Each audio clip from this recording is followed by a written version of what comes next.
Meus amados irmãos, a paz do Senhor. Que privilégio, que oportunidade especial de uma vez mais nós estarmos iniciando mais um trimestre da nossa escola bíblica dominical. A escola da família, é aquela em que nós só iremos nos formar na eternidade. É uma escola de todos os anos, enfim, para toda a vida. E aqui em nossa igreja, Assembleia de Deus de Rio Claro, Ministério do Belém, presidente pastor Cisaque Valadares, nós cumprimos aí todo o calendário, não é? Bem como o calendário, como todas as faixas etárias para as nossas lições. E neste canal você vai acompanhar mais um trimestre as lições para a classe dos adultos, não é? As lições bíblicas para a classe dos adultos, estudando matemática. Nós encerramos matemática especialíssima, falando sobre a igreja em Jerusalém, que foi de grande edificação para as nossas vidas. E agora, neste trimestre, nós temos uma nova proposta de estudo, que é corpo, alma e espírito. O que nós vamos tratar? Exatamente isso que diz aí no subtítulo: a restauração integral do ser humano para chegar à estatura completa de Cristo. Comentarista é pastor Silas Queiroz, e nós estaremos estudando aí uma sequência longa, não é, de temas. Serão 13 lições abordando exatamente sobre esta temática. Hoje, a lição de número 1, o homem, corpo, alma e espírito. Vamos ter a lição de número 2, o corpo, a maravilhosa obra da criação. A lição 3, o corpo e as consequências do pecado. Não somente isso, mas também a lição 4, o corpo como templo do Espírito Santo. E assim, na sequência, 13 lições, onde nós estaremos sendo aí edificados através da boa palavra de Deus. Hoje, a lição de número 1, e eu vou compartilhar com você aqui nesta videoaula, não é? Nesta videoaula que vai ser transmitida aqui no nosso canal, mas também presencialmente, as classes reunidas, aprendendo a boa palavra de Deus aqui no Templo Sede e em todas as nossas congregações do campo, administrado pelo nosso pastor Cisaque Valadares, campo de Rio Claro, e não somente isso, mas em todo o Brasil, em todo o mundo, onde há uma Assembleia de Deus, há uma classe da Escola Bíblica Dominical nesta manhã, aprendendo a boa palavra de Deus. Eu quero orar com você antes de nós entrarmos nesta preciosidade da lição de número 1. Feche os teus olhos e oremos ao Senhor. Senhor nosso Deus e nosso Pai, gratos somos a Ti, Senhor Deus, pelo privilégio da salvação, a oportunidade, Senhor Deus, de podermos Te servir. Sim, ó meu Deus, e assim, Pai amado, podermos, ó Pai, entregar ao Senhor as nossas vidas em adoração. Adoração, Pai, no serviço, adoração no louvor, adoração no diaconato, no ministério, independente da área atuante. Nós estamos, ó Pai querido, gratos a Ti em poder servir ao Senhor. Nesta feita, podendo, Pai, ministrar a Tua palavra em mais uma lição da escola bíblica, trazendo edificação, ensinamento para a vida de cada um daqueles que terão acesso a este conteúdo e estão acompanhando agora, Senhor Deus, a ministração dessa aula. Pai, eu clamo ao Senhor a Tua bênção, não somente hoje, mas sobre todo este trimestre que será ministrado, para que vidas sejam alcançadas, vidas sejam transformadas. O nosso coração, Pai, venha cada vez mais se basear na palavra do Senhor, nas bases bíblicas, nos princípios do Evangelho, e sermos, ó Pai amado, cada dia moldados, ó Pai, à perfeição do Senhor, ó Pai, mais próximos, ó Senhor Deus, de Ti, cada vez mais aproximados do Senhor, para a glória do Teu nome. É o nosso pedido a Ti, Pai bendito, em nome de Jesus. Amém. Graças a Deus. Louvado seja o nome do Senhor. Nós estaremos estudando a lição de número 1, o homem, corpo, alma e espírito. O estudo desse trimestre, como eu comecei falando, ele vai muito além de uma simples análise da natureza humana. O estudo desse trimestre, ele nos levará a entender, a compreender a nossa própria essência sob uma perspectiva bíblica, né? Uma perspectiva divina. E assim, então, nós vamos explorar a criação singular de Deus. Esta criação singular que nos fez um ser tricotômico. Eu, você, um ser tricotômico. O que quer dizer isto, pastor? É exatamente a formação do homem, corpo, alma e espírito. Na antropologia bíblica, ou melhor dizendo, a antropologia bíblica, ela nos ajudará a compreender essa distinção entre corpo, alma e espírito e a interação, ou a integração, né, entre essas três dimensões e como este equilíbrio entre essas três partes do homem é fundamental para uma vida cristã saudável. Nós precisamos ter este equilíbrio, ele é fundamental para a nossa vida cristã. E o nosso objetivo aqui é alinhar a nossa existência com o propósito original de Deus. Nós precisamos nos colocar como estando no propósito original de Deus. É como Paulo escreve aos Tessalonicenses, no capítulo 5, versículo de número 23, e ele nos chama a ser totalmente santificados e irrepreensíveis em nosso corpo, alma e espírito. Então nós temos aí um trimestre abençoado e nós vamos juntos aprender a palavra de Deus. O texto áureo da lição diz que Deus nos dá a paz. Que Deus nos dá a paz. Faça com que vocês sejam completamente dedicados a Ele e que Ele conserve o espírito, a alma e o corpo de vocês livres de toda mancha para o dia em que vier o nosso Senhor Jesus Cristo. É o texto de 1 Tessalonicenses citado, capítulo 5, versículo de número 23. Eu li na versão Nova Tradução, na linguagem de hoje. Eu gosto muito de usar esta linguagem. E nós temos a Almeida Revista e Corrigida na tela para que você possa acompanhar. E o mesmo Deus de paz vos santifique em tudo, e todo o vosso espírito, alma e corpo sejam plenamente conservados e irrepreensíveis para a vinda de nosso Senhor Jesus Cristo. Aqui, o verbo santificar, ele aponta exatamente para o processo, mas não somente para o processo, mas também para a finalidade da obra de Deus em nossas vidas. Ou seja, não é apenas uma santificação posicional, que já foi realizada em Cristo, mas é uma santificação progressiva, ela é contínua. E não somente isso, ela também é integral. Quando Paulo diz, ele está falando que ela deva ser integral, ou seja, abrangendo todas as áreas da nossa vida. É isso que a expressão diz, em tudo, né? No original, nós temos essa palavra em tudo, que sublinha, determina a totalidade. O apóstolo, ele enfatiza que Deus, ele não trabalha em fragmentos. Deus não trabalha por parte da existência humana, não. Mas ele trabalha na vida inteira do crente. Ele trabalha por completo na vida do crente.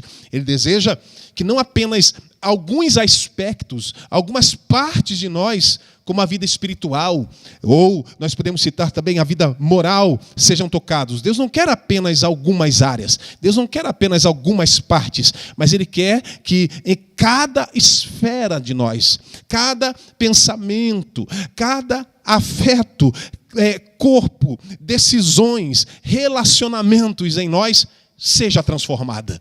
Deus deseja transformar em todas as áreas. Então, Paulo, ele intensifica a ênfase nessa totalidade, não é? E agora de modo tripartido. Ele usa todos os termos disponíveis para garantir que nenhuma parte do ser humano seja excluída da parte de Deus. Por isso que ele diz, não é? Espírito, pneuma, não é? O espírito é a dimensão. O que é o espírito? O espírito é aquele que nos conecta com Deus, então é a nossa faculdade espiritual. E Paulo aí usa a segunda parte, alma, a psique, né? É o assento da nossa personalidade, é a mente, a vontade, são as emoções, não é? de cada ser. E aí vem o corpo, não é? No original, soma, aí, que é o nosso corpo terreno, é o meio pelo qual nós interagimos com o mundo físico. Então, o espírito, nós nos relacionamos com Deus, a alma, nos relacionamos conosco mesmos, e aí nós temos o corpo, que é onde nós nos relacionamos com o mundo físico, ou seja, nos relacionamos com quem está à nossa volta, com as pessoas que estão à nossa volta. Então, aí ele enfatiza as três partes. E aí ele usa o termo conservados, não é? Conservados, que aponta exatamente para a ação protetora e sustentadora de Deus. Deus é quem nos sustenta. E o objetivo dessa preservação, qual é o objetivo disso? Para que o Senhor nos preserva? Está no texto. É escatológico. O crente, ele será apresentado diante do tribunal de Cristo sem acusação. Não porque não pecou. Ele será apresentado diante de Cristo sem acusação, não porque não pecou, mas porque ele foi sustentado, porque nós fomos sustentados na graça e lavados no sangue de Cristo. É por isso que nós nos apresentaremos diante de Cristo sem acusação, não porque nós não pecamos. Somos pecadores, sujeitos a falhas, mas a graça do Senhor nos sustenta. É isso que o apóstolo Paulo está dizendo aqui, que nós somos sustentados pela graça, nós somos lavados no sangue de Jesus Cristo. Aí a verdade prática nos diz assim, que Deus nos fez corpo, alma e espírito para glorificá-lo eternamente com todo o nosso ser. Deus nos fez, Ele é o Criador, aleluia. Deus nos fez corpo, alma e espírito, ou seja, uma criação integral. E qual é a finalidade? Está no texto, para glorificá-lo. Por quanto tempo? Eternamente. E como deve ser a intensidade desta glória ao nome do Senhor, através do nosso corpo, alma e espírito? A Bíblia diz, com todo o nosso ser. Exatamente isso, é com todo o nosso ser. Por quê? De onde nós viemos? Nós viemos de Deus. Viemos de Deus, nosso Criador, aquele que nos criou, que nos formou de maneira intencional. E quem nós somos? Viemos de Deus. E agora, quem somos? Somos criação integral, compostos por corpo, alma e espírito, refletindo em nós a forma completa e intencional como Deus, o nosso Pai, nos criou. E por que nós estamos aqui? Estamos aqui com uma finalidade principal de glorificar a Deus em tudo o que nós fazemos. Quer comamos, bebamos ou façamos qualquer outra coisa, façamos para a glória de Deus. E aí nós sabemos de onde viemos, sabemos agora quem somos, sabemos por que estamos aqui. Agora, para onde nós vamos? Nós vamos em direção à eternidade, com a vocação de viver em plena devoção e entrega ao Senhor nosso Deus. Louvado seja o nome do Senhor Jesus. Nesta lição, nós temos como base o texto bíblico de Gênesis capítulo 1, versículos 26 a 28, e também Gênesis capítulo 2, versículos 18 a 21. 18, 21, 22 e 23. E eu quero ler com você. Nós vamos ler juntos estes textos da leitura bíblica em classe. Diz assim: E disse Deus, façamos o homem à nossa imagem, conforme a nossa semelhança, e domine sobre os peixes do mar, e sobre as aves dos céus, e sobre o gado, e sobre toda a terra, e sobre todo réptil que se move sobre a terra. E criou Deus o homem à sua imagem, a imagem de Deus o criou, macho e fêmea os criou. E Deus os abençoou, e Deus lhes disse: frutificai e multiplicai-vos, e enchei a terra, sujeitai-a, e dominai sobre os peixes do mar, e sobre as aves dos céus, e sobre todo o animal que se move sobre a terra. Gênesis capítulo 2, versículo 7. E formou o Senhor Deus o homem do pó da terra e soprou em seus narizes o fôlego da vida. E o homem foi feito alma vivente. E disse o Senhor Deus: não é bom que o homem esteja só. Far-lhe-ei uma adjutora que esteja como diante dele. Então o Senhor Deus fez cair um sono pesado sobre Adão, e este adormeceu, e tomou uma das suas costelas, e cerrou a carne em seu lugar. E da costela que o Senhor Deus tomou do homem, formou uma mulher, e trouxe-a a Adão. E disse Adão: esta é agora osso dos meus ossos, e carne da minha carne. Esta será chamada varoa, porquanto do varão foi tomada. Essa leitura nós comumente fazemos ela, inclusive em cerimônias de casamento, não é? Que fala exatamente deste primeiro casamento realizado pelo Senhor, fala da criação do homem, né? Consequentemente também a criação da mulher. E aí, antes de nós entrarmos em todos os nossos tópicos que nós teremos, eu tenho aqui os objetivos da lição apontados pelo escritor da lição. O objetivo de número 1, levar os alunos a entenderem que o ser humano é formado por corpo, alma e espírito. Objetivo número 2, ensinar a diferença entre alma e espírito com base nos termos originais, mostrando que ambos compõem a parte imaterial do homem. Objetivo de número 3, conscientizar sobre a importância da harmonia entre corpo, alma e espírito, destacando como que os desequilíbrios em alguma dessas áreas podem afetar as demais. Nós vamos objetivar toda a nossa lição, claro, nesses 3 objetivos. Em cada um dos tópicos vamos tratar um objetivo destes, mas o objetivo total da lição vai tratar de tricotomia. Então nós podemos ter como palavra-chave desta lição a palavra tricotomia. E é exatamente o primeiro tópico da lição. A tricotomia humana. Você tem a tua revista em mãos. Doutrina e teologia é o primeiro subtópico da tricotomia humana, e a lição diz assim: a doutrina do homem está fundamentada em toda a Escritura, numa revelação suficiente para demonstrar quem é o homem, como foi criado e com que propósito. No campo da teologia sistemática, ela é conhecida como antropologia bíblica, que estuda o homem desde sua origem, constituição e existência, considerando o período anterior à queda, o pecado original e suas consequências, o plano redentor e a eternidade. Em um tempo de tanta psicologização da fé e imensa busca de respostas para os problemas humanos em concepções não cristãs, um piedoso e profundo estudo das Escrituras é cada vez mais necessário e urgente, a fim de desfazer toda e qualquer dúvida existencial e gerar uma fé bíblica, genuína, sadia e equilibrada.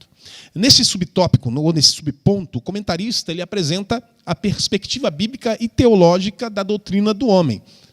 É uma das matérias que são estudadas no nosso curso teológico, que é realizado toda quinta-feira em nossa sede. E as matrículas estão abertas, você pode fazer parte desse curso. É um curso que tem como base as apostilas do ETAD, um curso extraordinário. Além disso, o comentarista ele realça a importância de uma visão bíblica sobre o assunto, devido ao contexto em que nós estamos vivendo, ou o contexto em que vivemos.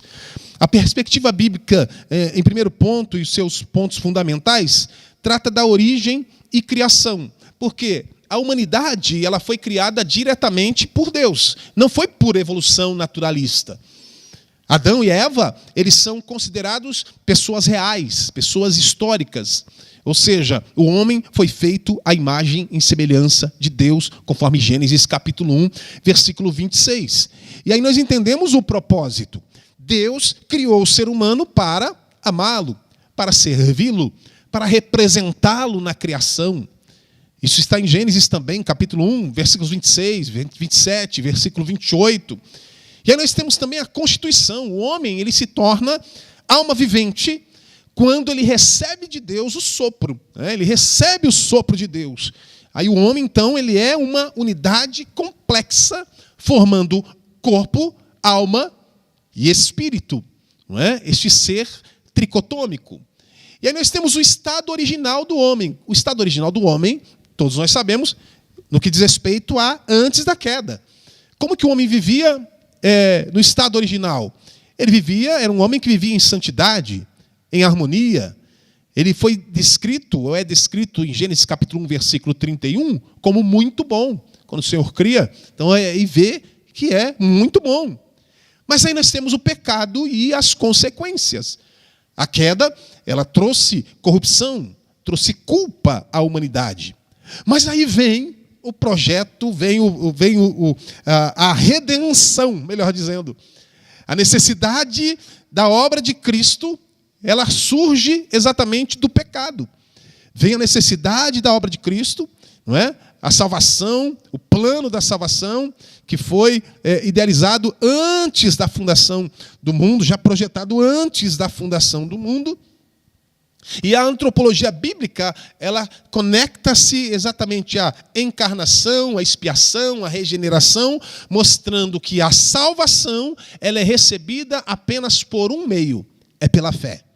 Pela fé. E isso tudo para que nós possamos ter certeza de um destino eterno. Aliás, todo homem terá um destino eterno, seja ele o céu ou o inferno. O plano redentor, o plano da redenção, ele culmina na vida eterna prometida aos crentes, ou seja, a eternidade com Deus. Existe a eternidade sem Deus. A antropologia, dentro da teologia, é essa doutrina que se dedica ao estudo do homem, que se dedica a estudar. Ela busca responder as perguntas existenciais fundamentais, exatamente as que nós antecipadamente respondemos. Que é o homem? De onde ele veio? Para onde ele vai? Agora, a antropologia humana, no sentido secular, ela procura compreender o ser humano a partir de pressupostos filosóficos, científicos, culturais, frequentemente sem referenciar Deus nisto. E ela, esta antropologia humana, ela se divide em várias correntes, e essas correntes, cada qual delas vai destacando aspectos específicos da existência humana. Uma delas, por exemplo, a antropologia naturalista ou científica, esta associada ao materialismo e também à teoria da evolução. Ela sustenta que o homem ele é resultado de processos biológicos e seleção natural, sendo essencialmente um animal racional. Essa linha ela enfatiza causas físico-químicas, biológicas, como uma explicação suficiente para a origem e para o desenvolvimento humano. Outra antropologia, também de maneira humana, é a antropologia marxista.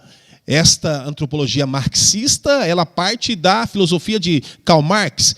Ela entende que o homem como ser histórico e social, moldado este homem pelas condições materiais de produção.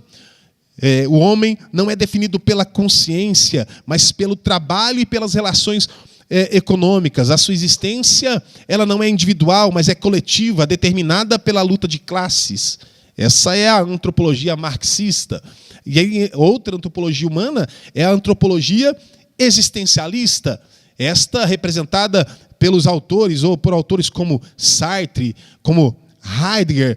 Eles entendem o homem como ser lançado no mundo sem essência prévia, condenado à liberdade e responsável por dar sentido à própria existência. O foco nesse sentido, o foco recai sobre a angústia, a finitude e a busca por autenticidade. E não somente estas, mas nós temos também a antropologia filosófica clássica. Esta, por sua vez, presente em Sócrates, em Platão, em Aristóteles, ela busca compreender o homem e seus princípios únicos. Razão, alma, a finalidade. Platão ele via o homem como uma dualidade, né? Corpo e alma. Aristóteles já via o homem como o animal racional orientado para a felicidade, né? Que é a eudaimonia. Né? Aí nós temos a antropologia cultural. Essa antropologia, por sua vez, ela estuda o ser humano em sua dimensão simbólica, social e histórica. Esta antropologia cultural, ela entende que o homem ele só pode ser compreendido dentro do seu contexto cultural e interação com normas, crenças, mitos e costumes de cada sociedade. E aí nós temos também a antropologia psicológica. Essa antropologia psicológica, que é também uma antropologia humana, enfatiza a subjetividade, a consciência, o inconsciente. Destaca-se aqui autores como Freud, por exemplo, Jung, Rogers, onde o homem é visto como ser em constante conflito interno, marcado por desejos, marcado por traumas e buscas de realização pessoal. E a última que a gente pode citar aqui, dentro da antropologia humana, é a antropologia humanista, própria do pensamento moderno e contemporâneo. Essa antropologia, por sua vez, ela coloca o homem no centro do universo, exalta a sua autonomia, liberdade, a sua dignidade. Essa corrente antropológica humanista, em muitos casos, ela substitui Deus pelo próprio ser humano como fundamento de sentido. E aí nós temos a antropologia bíblica. Essa antropologia bíblica, sim, fundada na palavra de Deus, afirmando que o homem foi criado à imagem e semelhança do Criador. Essa visão rejeita a ideia de que o mundo e a humanidade surgiram por acaso. E é essa que nós cremos. Dentro do contexto atual e a relevância que nós vemos, nós vivemos dias em que muitas vozes tentam dizer o que é o ser humano. Uns afirmam que nós somos apenas frutos do acaso. Outros reduzem a nossa identidade à cultura, ao trabalho ou prazer. E ainda há um que defenda que cada pessoa invente seu próprio sentido de existir. E aí, nesse emaranhado, por assim dizer, de ideias, cresce de forma inevitável a confusão.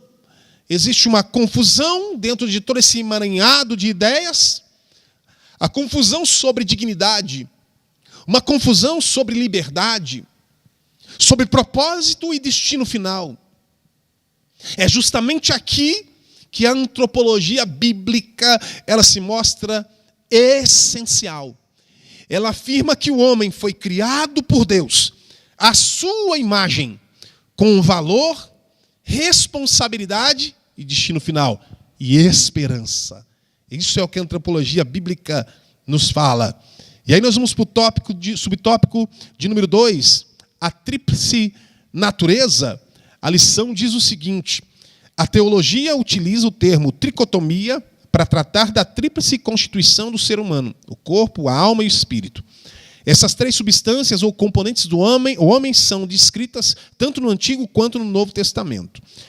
Aí, o que nós vemos aqui? Nós vemos, dentro dessa colocação do nosso comentarista, ao longo da história da teologia, a constituição do ser humano ela tem sido debatida a partir das três principais correntes. Nós temos três principais correntes aí de pensamento, que uma delas é a unitarista, ou o monismo, o dicotonismo e também o tricotomismo.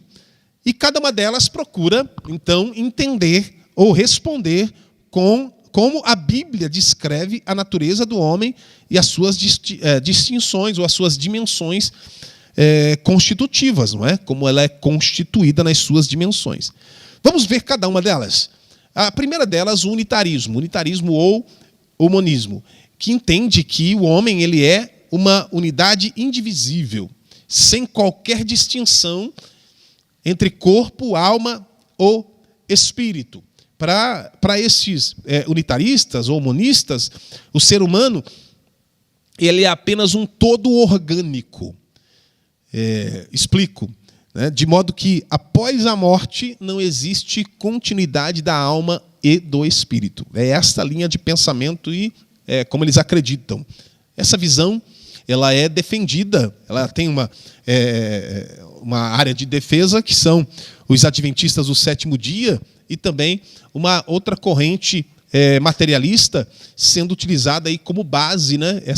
Como essa base para negar a imortalidade da alma e a consciência após a morte. Contudo, essa posição ela carece de sustentação bíblica. Não existe uma sustentação bíblica para isso, porque ela ignora textos que distinguem claramente entre aspectos materiais e imateriais do homem. Por exemplo, se nós lermos na palavra de Deus, Mateus, capítulo 10, versículo de número 28, o texto diz: não tenham medo daqueles que matam o corpo, mas não podem matar a alma. Olha o que diz o texto. Mas não podem matar a alma. Porém, tenham medo de Deus, que pode destruir no inferno. Que pode destruir no inferno tanto a alma como o corpo.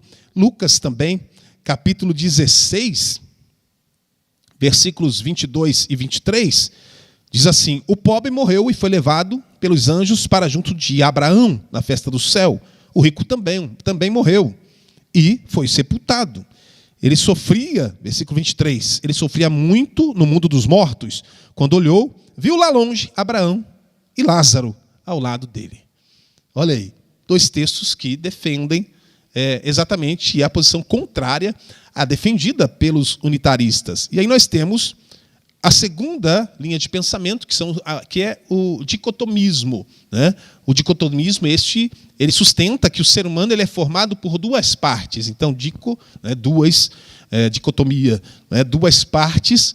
Então, eles acreditam corpo, que é o material, e alma ou espírito, que é o imaterial. Essa corrente, então, ela parte da observação de que, em algumas passagens bíblicas, os termos alma e espírito parecem ser usados de forma intercambiável, são iguais, são semelhantes na linha de pensamento deles. Assim, dicotomistas, ou essa linha do dicotomismo, entende que ambos designam a mesma realidade interior do ser humano, colocam alma e espírito na mesma proporção, embora seja também essa uma posição equivocada. Essa posição, embora ela reconheça a dimensão imaterial do homem, entenda que exista uma posição, uma dimensão imaterial do homem, ela tende a reduzir a riqueza da revelação bíblica ao não diferenciar devidamente, de forma correta, as funções da alma. Nós começamos aqui falando sobre a alma, que ela se refere à vontade, às emoções, se refere ao intelecto, é a nossa comunicação conosco mesmo, não é? E essa também a função, não somente da alma, mas também a função do espírito. Então, ela não diferencia devidamente, né? Se, por um lado, nós temos a alma, que é a fonte da vontade, das emoções, do intelecto, nós temos, do outro lado, o espírito. O espírito é a consciência de Deus e a capacidade de comunhão com Deus. É o espírito que nos conecta com Deus, é onde nós temos comunhão com Deus. E aí nós temos a terceira linha de pensamento, que é o tricotomismo. Tricotomismo é uma posição assumida historicamente pela nossa igreja, né, pelas Assembleias de Deus e por muitos pais da igreja. Defende o quê? Defende que o homem é constituído por três partes distintas. Quais são as três partes distintas? Tema da nossa lição: corpo, alma e espírito. Essa visão ela encontra respaldo direto, né? Respaldo direto em passagens, como em 1 Tessalonicenses, que nós acabamos de ler na abertura da nossa lição, né, que é o texto áureo da nossa lição: o vosso espírito, alma e corpo sejam plenamente conservados, irrepreensíveis, 1 Tessalonicenses 5:23. Hebreus capítulo 4, versículo 12 também, que fala da divisão, né, que é a palavra de Deus que vai ali, né, na divisão da alma e do espírito. Continua o texto, né, juntas e medulas. O texto é lindo. Então, nós temos isto como linha de pensamento das Assembleias de Deus. Eu separei o texto da Declaração de Fé das Assembleias de Deus e eu quero ler com você. O texto diz assim: entendemos que o ser humano é constituído de três substâncias, uma física, corpo, e duas imateriais, né, que são alma e espírito. exemplo dessa constituição nós temos no próprio Jesus. Essa doutrina é chamada tricotomia. Cristo é apresentado nas Escrituras com essas três características distintas e essenciais. Todo o vosso espírito e alma e corpo sejam plenamente conservados e irrepreensíveis. Texto de 1 Tessalonicenses, capítulo 5, versículo 23. E mais penetrante do que qualquer espada de dois gumes, e penetra até a divisão da alma e do espírito, e das juntas medulas. Hebreus, capítulo 4, versículo 12. E aí nós temos também citado na declaração de fé das Assembleias de Deus, na primeira missiva de Paulo aos Coríntios, capítulo 2, versículo 14 a 16, capítulo 3, versículos 1 a 4, que o apóstolo Paulo ele mostra o homem natural, termo que literalmente quer dizer pertencente à alma, o homem carnal e o homem espiritual. E aí continua, por essas passagens no Novo Testamento, a natureza humana consiste numa parte externa, que é o corpo ou a carne, chamada homem exterior, e uma parte interna denominada homem interior, composta do espírito e da alma. Você encontra isso na Declaração de Fé das Assembleias de Deus, da página 78. Você que tem pode procurar e você vai ver essa declaração da nossa igreja. Terceiro subtópico, físico e espiritual. A lição diz o seguinte: o processo formativo usado pelo Criador, que é o Espírito, foi constituído.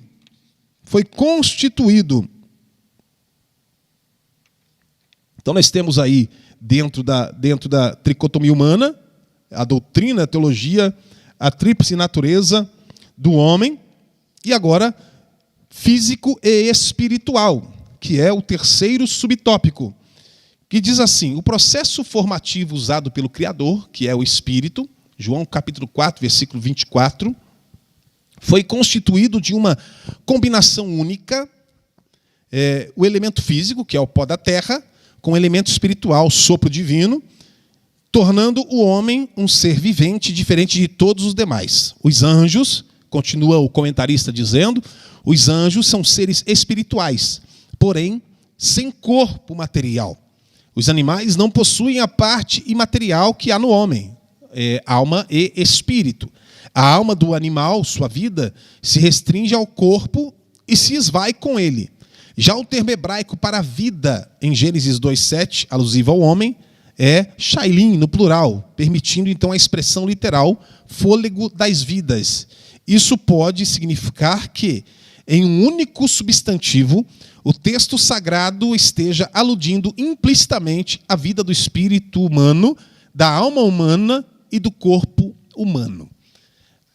A Escritura, então, apresenta a criação do homem como um ato singular, culminante, então, da obra criadora de Deus. Em Gênesis capítulo 2, versículo 7, que nós lemos, então formou o Senhor Deus o homem do pó da terra, e ele soprou nas narinas do homem o fôlego de vida, e o homem passou a ser alma vivente. Esse versículo ele mostra esses três movimentos distintos. O corpo, né? Deus ele forma o homem do pó da terra, diferente dos demais seres que surgiram pela ordem criativa, quando o Senhor disse haja, haja luz e houve luz, e aí vai tendo todo esse processo, né, da ordem criativa de Deus. O homem ele foi diferente, ele foi formado, foi moldado pelas mãos de Deus, pelas mãos do Criador, indicando da parte de Deus o quê? Um cuidado diferente, um cuidado peculiar, um propósito especial, meu irmão.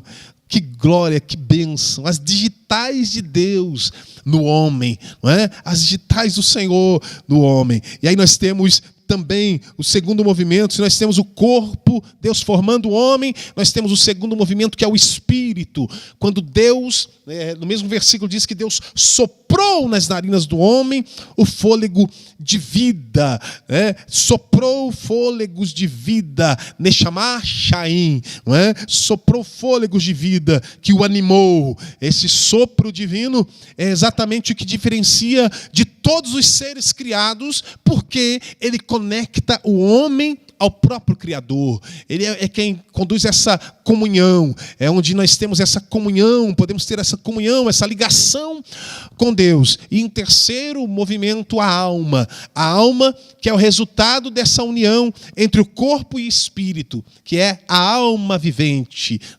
Nepesh Shayah, ou seja, o homem ele é uma síntese única, corpo formado da terra, espírito soprado por Deus, tornando-se uma alma consciente, dotada de identidade, emoções e vontade. Então, assim, a Bíblia ela apresenta o homem como ser integral, um ser inteiro, mas com constituição tricotômica, corpo, alma e espírito. Nós vamos repetir bastante isso durante toda a lição, e esses três em harmonia. Os anjos, por outro lado, segundo as Escrituras, são espíritos ministradores. Hebreus capítulo 1, versículo 14, o escritor anônimo nos traz esta verdade, que os anjos são espíritos ministradores, foram criados por Deus como seres espirituais, poderosos e inteligentes, porém, sem corpo físico. Esses são os anjos. O que quer dizer isso? Não possuem materialidade que caracteriza o homem. Não experimentam as limitações ou as necessidades ligadas ao corpo, como, por exemplo, a fome, a dor ou a morte. E, embora possam se manifestar de forma visível, essa não é uma constituição original deles. Nós tivemos aparições de anjos. Gênesis capítulo 18, versículo 2, de forma visível. Lucas capítulo 24, versículo de número 4 também. Agora, o homem, por sua vez, ele foi criado como ser espiritual corpóreo, se nós podemos assim colocar. Ele é espírito e alma, mas também corpo. E isso torna o homem único, porque ele vive na dimensão material e também na dimensão espiritual no mesmo tempo. Por outro lado, aí nós temos os animais, compartilham com o homem o fato de também serem chamados Nepesh Shayah, Gênesis capítulo 1, versículos 21 até 24. Isso significa que o animal ele tem vida, tem respiração, tem instinto, porém a diferença essencial está no fato de que os animais não receberam o sopro de Deus como o homem recebeu. Então os animais eles têm corpo, e alma no sentido biológico, a vida, instinto, emoções simples, mas não possuem espírito voltado para Deus. Não tem consciência moral, nem comunhão espiritual com Deus. O animal não tem esse tipo de sentimento. Apenas o homem foi criado à imagem e semelhança de Deus, e isso distingue radicalmente no reino animal. E vale a pena nós observarmos o termo hebraico em Gênesis capítulo 2, versículo de número 7, Nishma Shaim, fôlego de vida, no singular. A expressão ali no plural, Shaim, mas não indica três vidas literalmente. A ênfase ela recai em Deus como doador da vida. Neste uso aqui, o plural é morfológico, enquanto o sentido é semântico coletivo, comunicando ali totalidade, intensidade, plenitude na vida humana, tá bom? Da vida humana. Aí nós vamos para o segundo tópico da lição. O segundo tópico da lição, se esse canal, se este conteúdo tem sido bênção para a sua vida, olha, curta os vídeos que aqui são compartilhados, comente, deixe um amém, um joiei, um joia. O joiei foi boa, não? Foi a junção de joia com gostei. Deixe um joia, um gostei, comente, compartilhe nas redes sociais este conteúdo, se ele tem sido bênção para a sua vida, e eu tenho certeza que tem sido.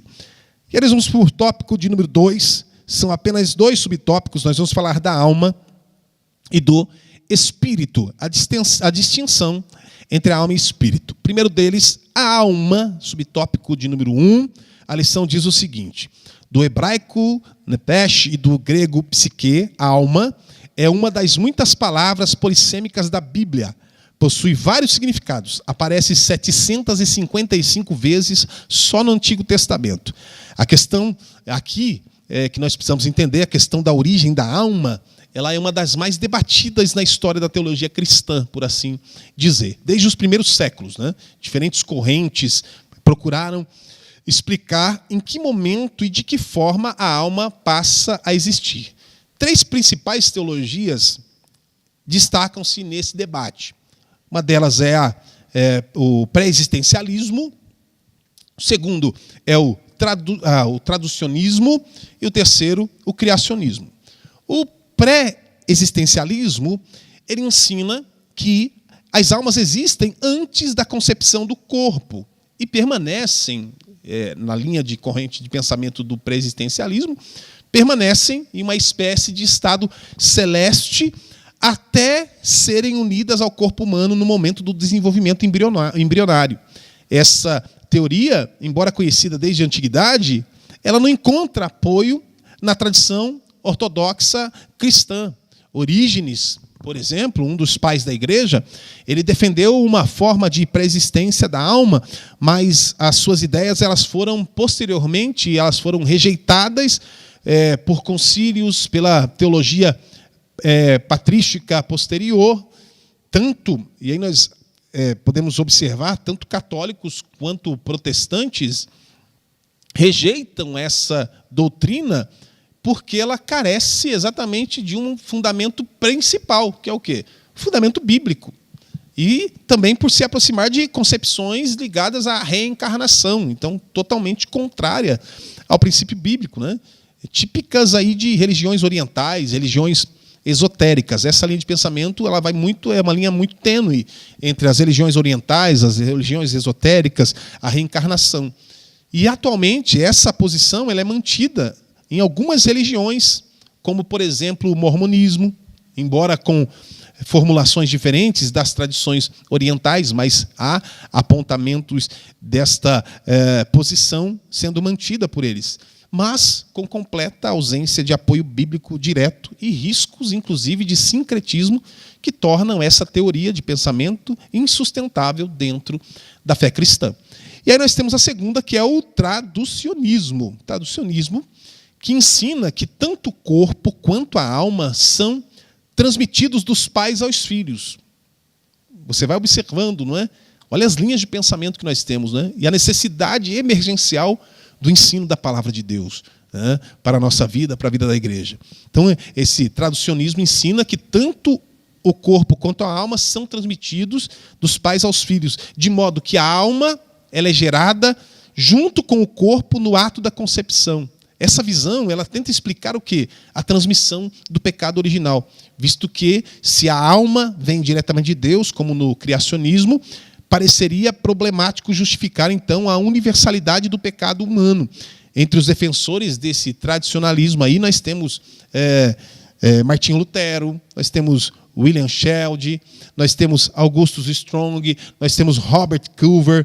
E essa teoria ela tem como mérito a tentativa de manter a unidade do ser humano e de explicar a corrupção herdada de Adão, conforme nós temos lá em Romanos, capítulo 5, versículo de número 12. Vamos ler Romanos, capítulo 5, versículo de número 12, que diz o texto: o pecado entrou no mundo por meio de um só homem, e o seu pecado trouxe consigo a morte. Como resultado, a morte se espalhou por toda a raça humana, por isso todos pecaram. Então, essa teoria ela tem como mérito essa tentativa de manter a unidade do ser humano e de explicar a corrupção herdada por Adão. No entanto, muitos críticos observam que o traducionismo, essa linha de pensamento do traducionismo, ela tende a materializar a alma e, consequentemente, reduzir a ação criadora de Deus no processo da geração humana. Então, também discordante com a teologia bíblica. E aí nós temos a última, que é o criacionismo, é a visão majoritária da tradição cristã. Essa ela tem sido defendida tanto por católicos como por protestantes, né? E é também a nossa posição oficial, a posição oficial das Assembleias de Deus. Essa doutrina do criacionismo, ela sustenta que cada alma é criada imediatamente por Deus no momento da concepção, sendo então unida ao corpo em formação. O corpo, conforme Gênesis capítulo 2, é formado da terra, mas a alma ela é dádiva direta de Deus.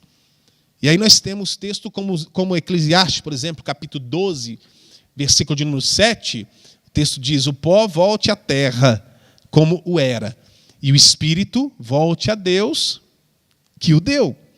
Isaías capítulo 42, versículo 5, o profeta nos corrobora essa verdade, e Zacarias também, capítulo 12, versículo 1, confirmam também essa verdade, de que é Deus quem forma e concede a vida interior ao homem. O criacionismo ele preserva exatamente essa distinção entre corpo e alma, valoriza a dignidade da pessoa humana e sublima a soberania de Deus na criação de cada vida. Ao mesmo tempo, reconhece a participação humana no processo da gestação. Salmo de número 139, versículos 13 a 16, olha o que o texto nos diz. Salmo 139, versículos 13 a 16, o texto diz assim: tu criaste cada parte do meu corpo. Olha aí que maravilha, não é? Então, há esse reconhecimento dessa participação humana no processo da geração, mas sem negar a intervenção de Deus, a intervenção criadora, a intervenção divina, que concede à alma como princípio da vida e também da identidade. Olha o que diz o texto: tu criaste cada parte do meu corpo, tu me formaste na barriga da minha mãe. Eu te louvo porque deves ser temido. Tudo o que fazes é maravilhoso, e eu sei disso muito bem. Tu viste quando os meus ossos estavam sendo feitos, quando eu estava sendo formado na barriga da minha mãe, crescendo ali em segredo. Tu me vistes ainda antes de eu ter nascido. Os dias que me deste para viver foram todos escritos no teu livro, quando ainda nenhum deles existia. Então aí não dá para negar a intervenção do Senhor na criação do homem, porque é Ele quem concede a alma como princípio da vida e também da identidade. E aí, olhando essas três posições, o pré-existencialismo, ele deve ser rejeitado. Por quê?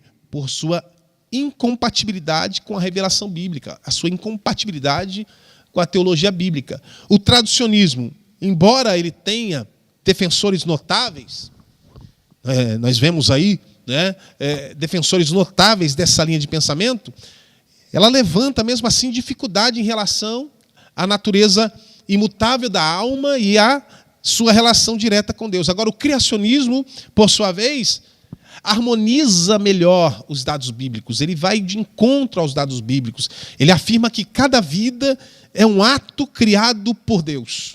Aleluia!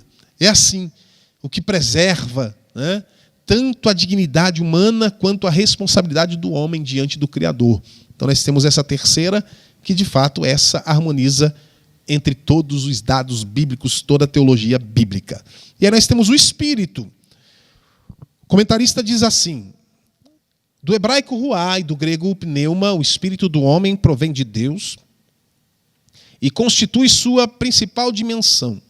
É por meio dele que mantemos nossa comunhão com o Criador, o Pai dos Espíritos, e o adoramos. Junto com a alma, e inseparável dela, compõe a parte imaterial do ser humano. É o homem interior, que na linguagem do apóstolo Paulo aparece algumas vezes em contraste direto com o corpo, o homem exterior. Como ensina o pastor Antônio Gilberto em sua Bíblia em Comentários, à luz das Escrituras, o Espírito é a fonte da vida recebida de Deus. O Espírito usa e transmite essa vida à alma, que, por sua vez, a expressa por meio do corpo, utilizando seus sentidos físicos para explorar o mundo exterior e dele receber as necessárias impressões. São três elementos que formam o único ser e pessoa. Então, ao tratar dessa constituição do ser humano, é comum que alma e espírito sejam confundidos, sejam colocados como sendo a mesma substância, por assim dizer, uma vez que ambos pertencem à dimensão imaterial, ao homem interior, como nós lemos há pouco. Entretanto, a Bíblia ela estabelece distinções claras entre esses elementos. Quando nós lemos Eclesiastes capítulo 12, versículo 7. Mateus capítulo 10, versículo 28. Apocalipse capítulo 6, versículo de número 9.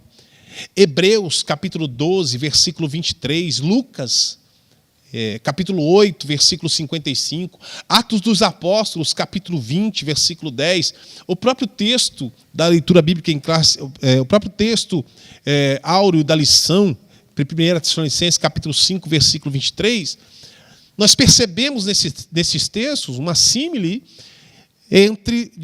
de que alma e espírito, embora relacionados, eles são sinônimos. Aliás, não são sinônimos, não são iguais. Nós temos toda essa verdade dentro desses textos. Jesus, o homem perfeito, ele evidencia essa tríplice constituição. A Bíblia diz que ele possuía corpo, Hebreus capítulo 10, versículo 5, alma, Mateus capítulo 26, versículo 38, e espírito, Lucas capítulo 23, versículo 46. Portanto, qualquer interpretação que dissolva a distinção entre alma e espírito precisa ser revista à luz da totalidade das Escrituras. Nós precisamos ter tudo com base nas Escrituras. A alma, ela liga o homem a si mesmo, né? E também ao próximo, por que não? Porque ela é a sede das emoções, a sede das emoções, é a sede dos pensamentos, é a sede das vontades. O Espírito, por sua vez, liga o homem, sendo a esfera da fé, liga ele à consciência moral, né? E à adoração verdadeira. Né? Se é a esfera da fé, se é a esfera da consciência moral, se é a esfera da adoração verdadeira, liga essa adoração a Deus. A palavra de Deus é a única capaz de discernir entre essas duas dimensões, conforme o escritor aos Hebreus escreve no capítulo 4, versículo 12, que fala exatamente disso, da divisão da alma e do espírito. Só a palavra de Deus consegue penetrar e dividir, não é, a alma e o espírito. Certo autor cristão, ele escreveu que corpo, alma e espírito não são outra coisa que a base real dos três elementos do homem: consciência do mundo externo, consciência própria e consciência de Deus. Essa é a formação do homem.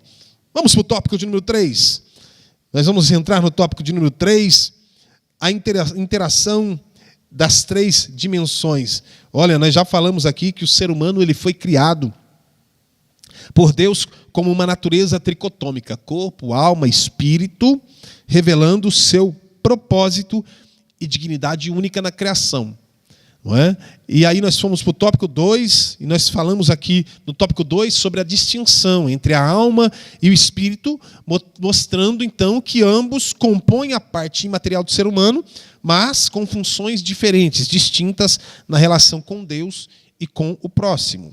E agora o tópico de número 3, vamos falar de corpo, afetos e somatização, equilíbrio e saúde, e encerramos com esses dois tópicos para a nossa meditação. Interação das três dimensões: corpo, afetos e somatização. O comentarista diz o seguinte: o corpo, do grego soma, é a parte material do ser humano, por meio do qual comumente manifestamos os atributos da alma e do espírito, empregando o vocábulo coração. Uma das principais palavras que o Antigo e o Novo Testamento usam como sinônimos de alma, Salomão bem identificou essa interação ao afirmar: o coração alegre aformoseia o rosto. Provérbios capítulo 15, versículo 13. O coração com saúde é a vida da carne. Provérbios 14, 30. O coração alegre serve de bom remédio, mas o espírito abatido virá a secar os seus ossos. Provérbios 17, 22. Identificados como doenças psicossomáticas a partir do século XX, muitos problemas físicos decorrem de crises da alma e também do espírito, inclusive pecados, e como se multiplica em nossos dias. Vamos definir aqui dois termos importantes para a nossa compreensão aqui desse subponto. Primeiro ponto aí, ou termo que nós precisamos compreender, e é um termo importante, é a expressão somatização, né? Essa expressão somatização, que pode ser definida como um processo pelo qual conflitos emocionais, tensões psicológicas ou desequilíbrios espirituais se manifestam em físico reais, né? Em sintomas físicos reais. Ou seja, trata-se da exteriorização corporal das dores ou doenças, né? Cuja raiz principal ela está em estados interiores, como, por exemplo, a ansiedade, o medo, ressentimento, o estresse, a falta de perdão, né? Em termos clínicos, a somatização, essa expressão somatização, ela é observada quando o corpo reage a emoções tóxicas, onde ela vai liberando, então, hormônios do estresse, né? Como a adrenalina, o cortisol, que em excesso, esses hormônios em excesso produzem desgaste físico, comprometimento imunológico, predisposição a enfermidades psicossomáticas. Olha só, então, do ponto de vista bíblico e teológico, a somatização ela pode ser entendida como a conexão visível entre a saúde da alma e o estado do corpo. Há uma ligação. O outro termo que nós precisamos entender é a doença psicomática em si. A doença psicomática, que é uma enfermidade física real, mas cuja origem ou agravamento está profundamente relacionado a fatores emocionais e psicológicos. O termo psicossomático, doença psicossomática, ele vem dessa junção de psique, que é a alma, a mente, que nós falamos no início da aula, e soma, que é corpo. Então, indicando que existências internas, né? Experiências da alma, internas, como estresse, ansiedade, depressão, ressentimento, traumas emocionais, repercutem diretamente no organismo, produzindo, então, sintomas clínicos que são mensuráveis, não é? Portanto, doença psicossomática é a manifestação corporal de sofrimentos emocionais e espirituais, revelando a unidade integral do ser humano. Quando a gente vê esses acontecimentos, né, estes eventos no corpo do homem, a gente entende essa integralidade do ser humano, no qual corpo, alma e espírito estão inseparavelmente conectados. E aí nós temos o último subtópico que fala sobre equilíbrio e saúde. O comentarista diz o seguinte: da mesma forma que o corpo padece por causa de disfunções da alma e do espírito, estes também sofrem por problemas do corpo, naturais ou não. Então, meus irmãos, o que nós entendemos aqui? Assim como emoções, né, estados espirituais influenciam o corpo, doenças, disfunções físicas também podem repercutir profundamente na alma e no espírito. A fraqueza do corpo pode também abalar emoções. A fraqueza do corpo pode gerar crises de fé, pode também comprometer a vida espiritual. Por assim dizer, nós podemos pontuar o sofrimento físico e os seus reflexos na alma, porque as enfermidades do corpo frequentemente produzem o que em nós? Tristeza, produzem angústia, em alguns casos até mesmo desesperança. Por que não citarmos Jó, por exemplo, que é um exemplo clássico? Jó, ele foi atingido por dores intensas, doença física, não é? Ele chegou a amaldiçoar o dia do seu nascimento. Nós vemos lá em Jó, capítulo 3, versículos 1 a 3, você pode ver. Da mesma forma, o salmista, ele declarou: eu estou gasto de tanto gemer. Todas as noites eu faço nadar o meu leito. Aqui nós vemos o quê? A dor corporal, que se traduz em aflição da alma, minando emoções boas, minando o ânimo da pessoa. É isso que nós estamos vendo nesses dois casos apontados aqui. Mas nós podemos também citar a doença corporal e a luta espiritual. Porque além da esfera emocional, o corpo debilitado, né, o corpo debilitado, e nós estamos falando sobre o equilíbrio e saúde, o corpo debilitado, ele também pode impactar a fé. Paulo, ele falou do seu espinho na carne, na segunda carta aos Coríntios, capítulo 12, versículo 7, que embora não descrito em detalhes pelo apóstolo, gerava grande luta espiritual para ele. Olha só, a enfermidade física levou ele a buscar intensamente a Deus, onde ele encontrou na fraqueza a suficiência da graça divina. 2 Coríntios capítulo 12, versículo 9. A minha graça te basta. Então nós vemos aí essa luta, esse impacto, não é, de um corpo debilitado, trazendo esse impacto na fé. O corpo, por assim dizer, ele também podemos entender como porta para tentações e limitações. O cansaço, a fome ou a dor, elas podem também se tornar ocasiões de tentação. Sim, Jesus ele foi tentado no deserto justamente após 40 dias de jejum. Foi tentado quando o seu corpo estava fragilizado, conforme Mateus escreve, capítulo 4, versículos 2 e 3. Além disso, limitações físicas podem gerar o que em nós? Limitações físicas podem gerar desânimo, isolamento ou até revolta contra Deus. Revelando, então, como o corpo ele exerce essa pressão sobre a alma e o espírito. Nós vimos a alma, o espírito impactando no corpo, e olha agora o caminho contrário, o corpo também pode impactar na alma e o espírito. Tudo isso mostrando que o homem é um ser tricotômico, não é? É um ser completo, não é? Indivisível, divisível apenas pela palavra, que divide alma e espírito. Aleluia. A expressão, nós vemos também a expressão bíblica diante da fraqueza corporal, porque apesar da influência do corpo sobre a alma, apesar da influência do corpo sobre o espírito, ou melhor, colocando, né, apesar dessa influência do corpo sobre alma e espírito, a Escritura apresenta esperança. O homem exterior, ele pode se corromper. Vocês, olha, é tremendo, a palavra de Deus é tremenda. Se por um lado nós temos o impacto do espírito e a alma no corpo, do espírito no corpo, da alma no corpo, e no caminho contrário, o corpo também na alma e no espírito, aí nós vemos que apesar da influência do corpo sobre a alma e o espírito, a Bíblia, a palavra de Deus, a Escritura, ela apresenta esperança.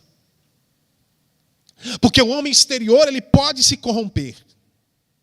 Mas o interior, contudo, 2 Coríntios capítulo 4, versículo 16, Paulo diz, ele se renova de dia em dia. Ou seja, a debilidade do corpo não precisa resultar em destruição da fé, mas pode conduzir-nos a um amadurecimento espiritual.